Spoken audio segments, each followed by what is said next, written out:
Hello students, class 10th science, and today we are going to start the first topic in biology, chapter 6, life processes. Dear students, you see a dog running, a cow chewing food. What do you think about them? Are they alive?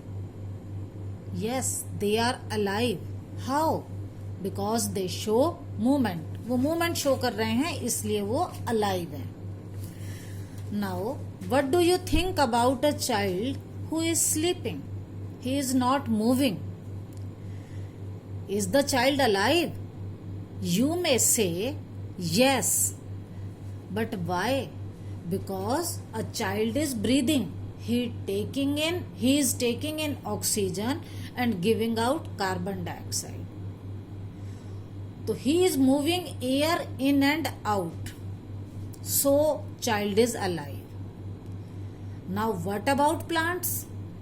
Are they alive? What will you think? What will you say? You may say plants are alive because they grow. Growth is also a type of movement. Growth भी एक तरह की movement है. Suppose कोई plant अभी ये इस तरह से है, after some time it grows, तो it is also a movement from this point to this point. So they also show movement. You have heard about viruses. These days corona virus is too much hazardous. तो virus also show movement, but only when they come in contact with a living cell. जब तक वो living cell के contact में नहीं आएंगे, they are not living, they are not alive. They are only alive when they come in contact with a living cell. जब वो हमारी बॉडी में एंटर करते हैं तो वो मूवमेंट शो करते हैं. बाहर अगर हैं तो वो मतलब लिविंग और नॉन लिविंग के लिए, इनके लिए कंट्राडिक्टरी है. मतलब हम इनको ना तो 100% लिविंग मान सकते हैं और ना ही इनको 100% non living. Yes, these all the living organisms, they are organised body structure. उन सब की एक बॉडी स्ट्रक्चर होती है. They have organs. Organs are made up of tissues. Tissues में सेल्स होती हैं.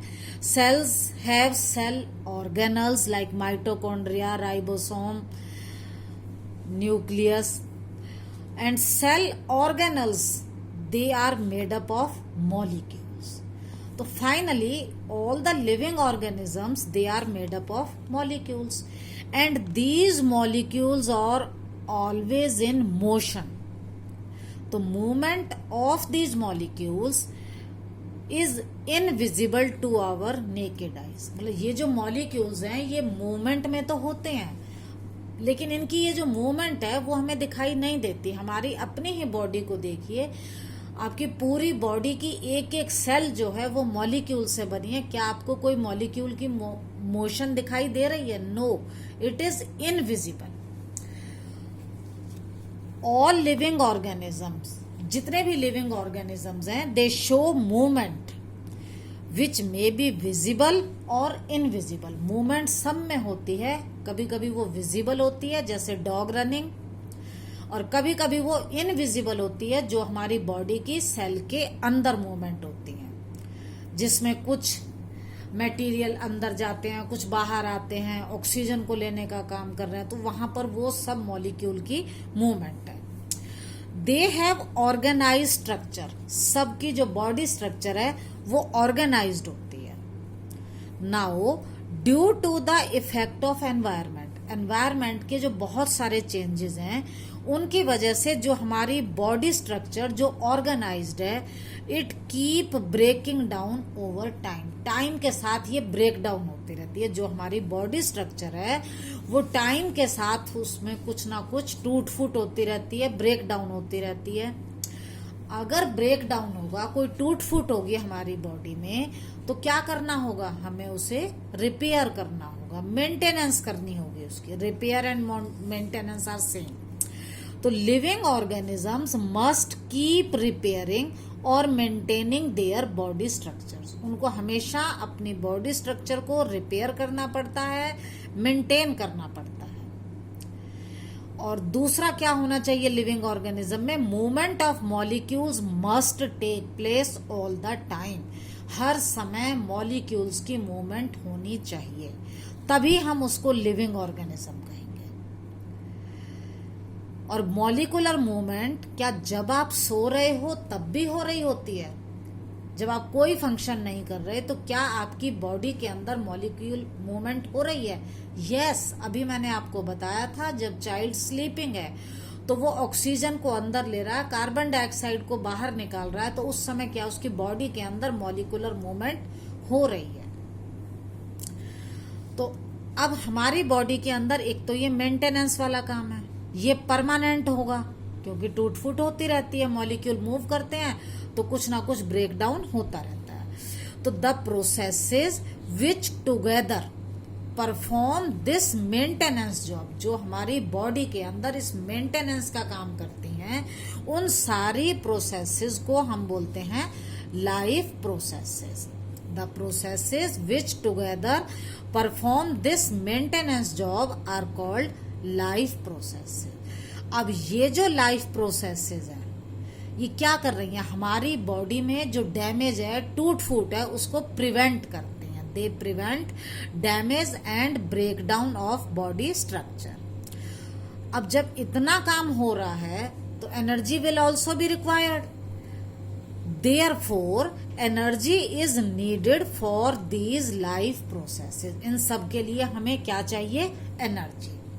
अब ये जो एनर्जी है ये हमें कहाँ से मिलेगी? The energy is transferred from outside source. बाहर कोई सोर्स है उसमें से एनर्जी हमारी बॉडी में आती है और उस सोर्स को हम बोलते हैं फूड। अब ये जो फूड है जो हमने बाहर से लिया है, सोर्स ऑफ एनर्जी तो है ही, besides it is responsible for the maintenance of our body. ये हमारी बॉडी के अंदर टूट फूट की रिपेयर भी करता है। It is also required for the growth of body. हमारी बॉडी जब ग्रो करती है तो भी हमें फूड चाहिए। तो ये जो आउटसाइड सोर्स फूड है, it is very important for us. Different organisms use different kind of nutritional process. अब इस फूड को लेने का जो तरीका है, अंदर जाकर इससे एनर्जी प्रोड्यूस करना है, वो एवरी ऑर्गेनिज्म में अलग अलग होती है। हर ऑर्गेनिज्म में अलग अलग तरह का एक प्रोसेस है जिससे वो फूड को लेते हैं और फूड से एनर्जी गेन करते हैं। इस प्रोसेस को हम बोलते हैं न्यूट्रिशन।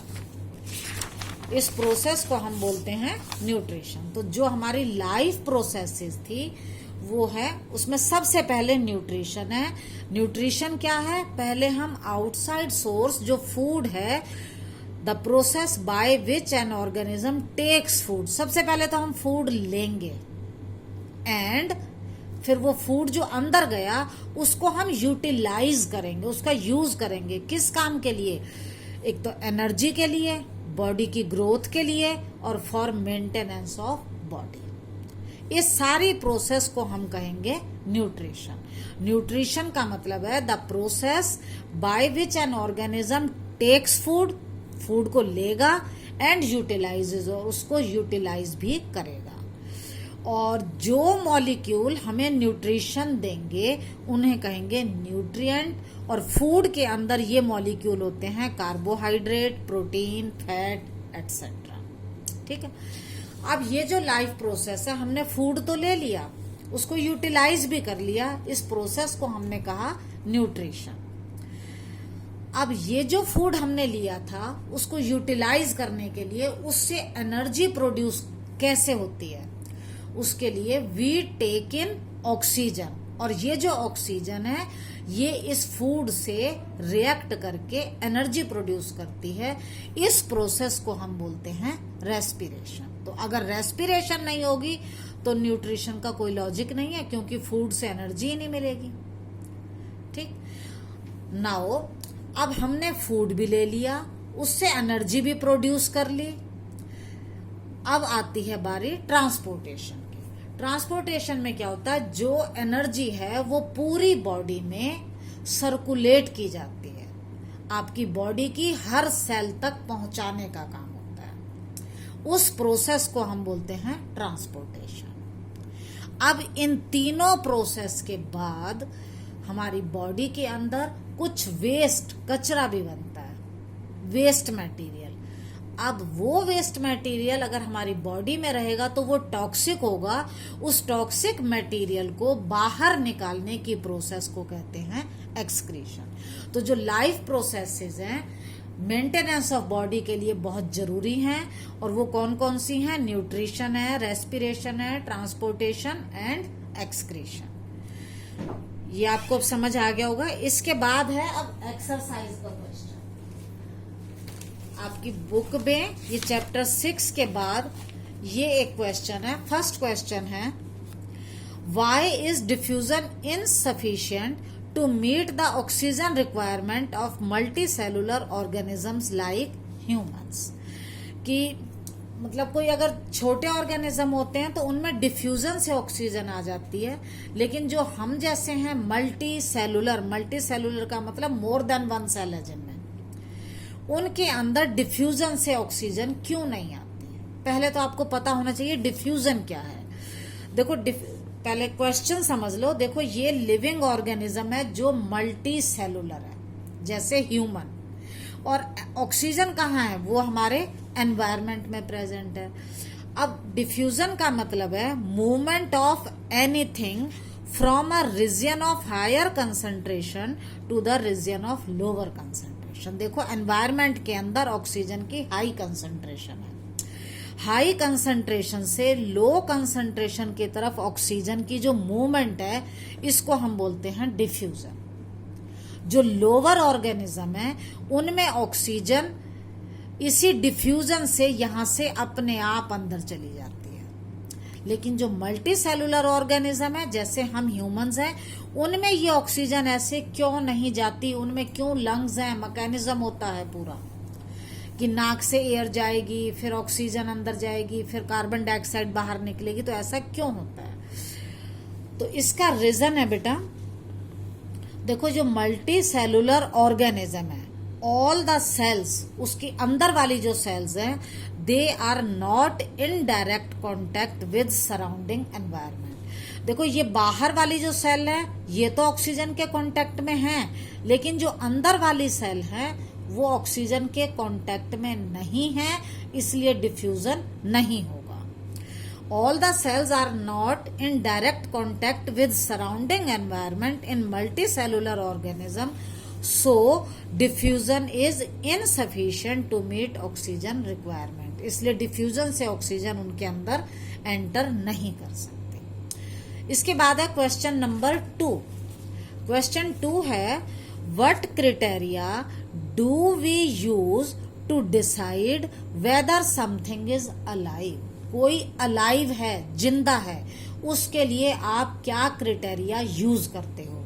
जैसे अभी मैंने कहा था, क्या प्लांट्स अलाइव हैं? क्या स्लीपिंग चाइल्ड अलाइव है?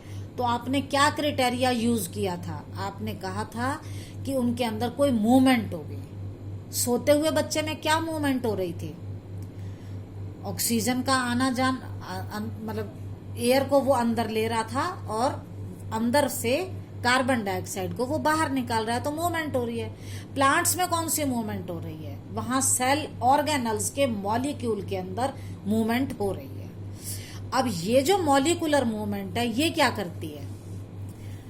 Molecular movement is must for maintenance of living organism. ये उनको मेंटेन करती है, और जो प्रोसेस इसे मेंटेन करती है, रिपेयर, इसकी टूट फूट को रिपेयर करती है, हमारी बॉडी के अंदर जो भी टूट फूट है उनको बोलते हैं लाइफ प्रोसेस। तो आंसर होगा, life processes are basic criteria to decide whether something is alive. Plant के अंदर भी लाइफ प्रोसेसेस हो रही हैं, स्लीपिंग चाइल्ड के अंदर भी लाइफ प्रोसेसेस हो रही हैं। अब आपको कैसे पता लाइफ प्रोसेस हो रही हैं? क्योंकि उनके अंदर मॉलिकुलर मूवमेंट हो रही है, और ये मॉलिकुलर मूवमेंट क्या कर रही है? Maintenance, repair of living organisms. तो आंसर आएगा लाइफ प्रोसेसेस। अगर 1 मार्क का आता है तो लाइफ प्रोसेसेस सफिशिएंट है, अगर 2 और 3 मार्क्स का आता है तो आपको ये डिटेल देनी होगी। थर्ड क्वेश्चन है, what are the outside raw material used by an organism. बाहर से क्या क्या मटेरियल लेता है ऑर्गेनिज्म। देखो सबसे पहले तो फूड लेता है जो कि सोर्स ऑफ एनर्जी है। नेक्स्ट हमें बाहर एनवायरनमेंट से चाहिए ऑक्सीजन। क्यों चाहिए? जो हमने फूड लिया है इसकी ब्रेक डाउन कौन करेगी? ऑक्सीजन। और थर्ड हमें चाहिए वाटर, जिससे ये दोनों प्रोसेस की प्रॉपर फंक्शनिंग हो सके। तो बाहर से हमने क्या क्या लिया? Food, oxygen and water. Question number 4, what processes would you consider essential for maintaining life. कौन कौन सी प्रोसेस जो है वो एसेंशियल हैं जिससे हमारी बॉडी की मेंटेनेंस होती रहे। अभी मैंने आपको बताया सबसे पहले तो न्यूट्रिशन, जो फूड हम लेंगे और उसको यूटिलाइज करेंगे। सेकंड था यूटिलाइज करने के लिए हमें फूड को ब्रेक डाउन करना पड़ेगा और वो काम करेगी ऑक्सीजन। ऑक्सीजन जाएगी रेस्पिरेशन से और फूड को ब्रेक करेगी। और थर्ड काम होगा जो हमारी एनर्जी थी एटीपी की फॉर्म में बनती है, ये आप आगे पढ़ोगे, उसको हमें क्या करना है? ट्रांसपोर्टेशन करना है पूरी बॉडी पार्ट्स तक। और फोर्थ था हमारा एक्सक्रीशन, मतलब जो इन तीनों प्रोसेस में वेस्ट मटेरियल बना उसे हमें क्या करना है? एक्सक्रीट करना है, बाहर निकालना है। तो ये चारों प्रोसेस हो जाएंगी life processes. Okay, thank you.